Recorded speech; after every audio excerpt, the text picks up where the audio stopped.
بقول لكم يا جدعان النهارده عيد ميلادي ولازم نخربها، مش هينفع الجو ده يا جدعان.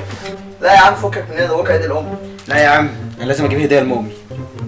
وانا كمان هجيب هديه لامي. يعني جت على امي انا؟ كلكم خلاص هتجيبوا هديه في عيد الام؟ يا جدعان انا مش هجيب هديه لامي.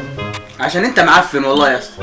لا انا وامي كده مفيش كيمياء، فهي مش بتحبني، دايما فاشل، مش اي حاجه بعملها بتعجبها، مفيش اي حاجه اجيبها.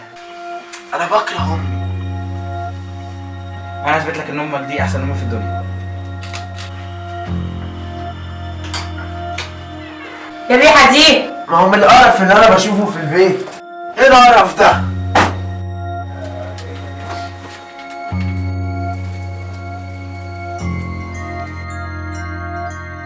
مش قلت تسيب التليفون ده وركز في مذاكرتك؟ ماشي. قلت لك سيب الزفت اللي في ايدك ده وركز في مذاكرتك.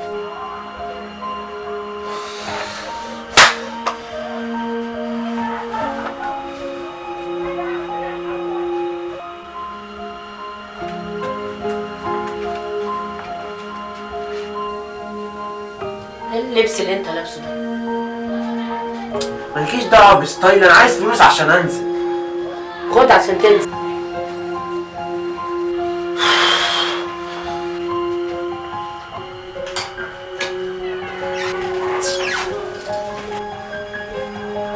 اغسل رجليك قبل ما تطلع على الفرش.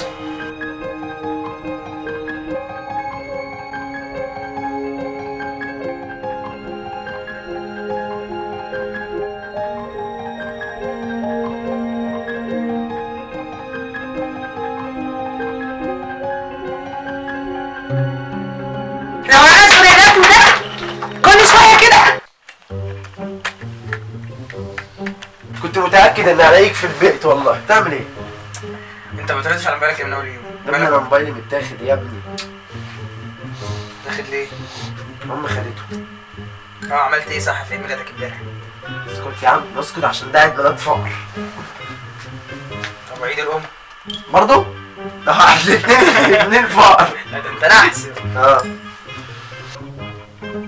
انت بالذات ما ينفعش تتكلم عن عيد الام، عشان امك دي اصلا ابوك وامك واخواتك وكل حاجه في نفس الوقت. يا ابني انتوا بتهيألكوا، بس انتوا مش عايشين معايا في البيت. انت بتقول كده؟ طب بص الفيديو ده.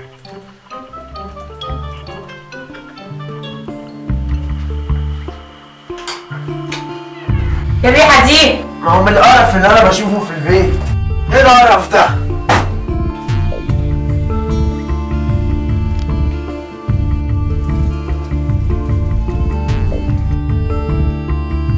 مش قلت تسيب التليفون ده وركز في مذاكرتك؟ ماشي. قلت لك سيب الزفت اللي في ايدك ده وركز في مذاكرتك.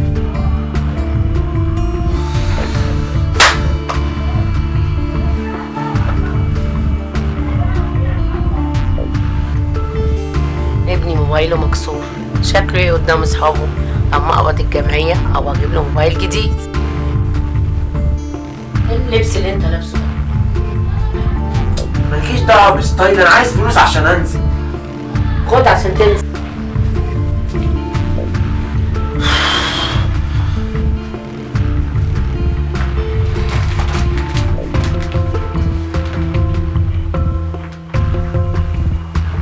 اغسل رجليك قبل ما تطلع على الفرش.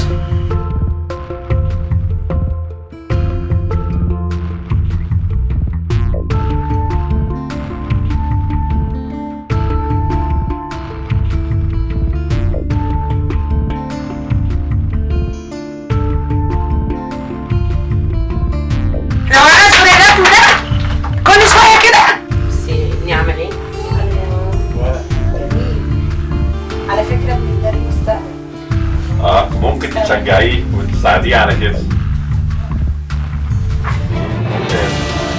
انتوا شكلكم مركبين الحاجات دي.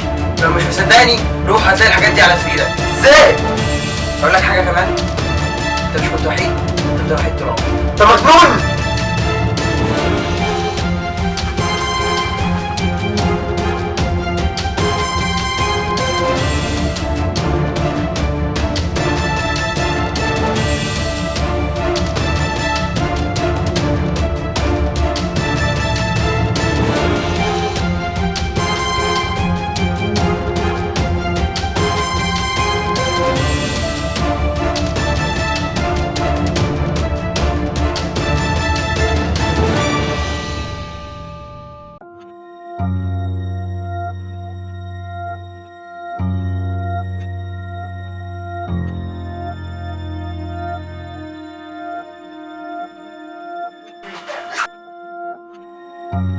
وانا بحبك قوي يا ماما.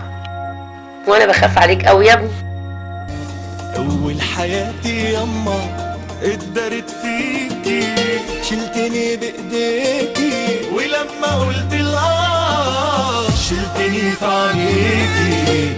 أول حياتي يما اتدارت فيكي، شلتني بإيديكي ولما قلت الآه شلتني في عينيكي.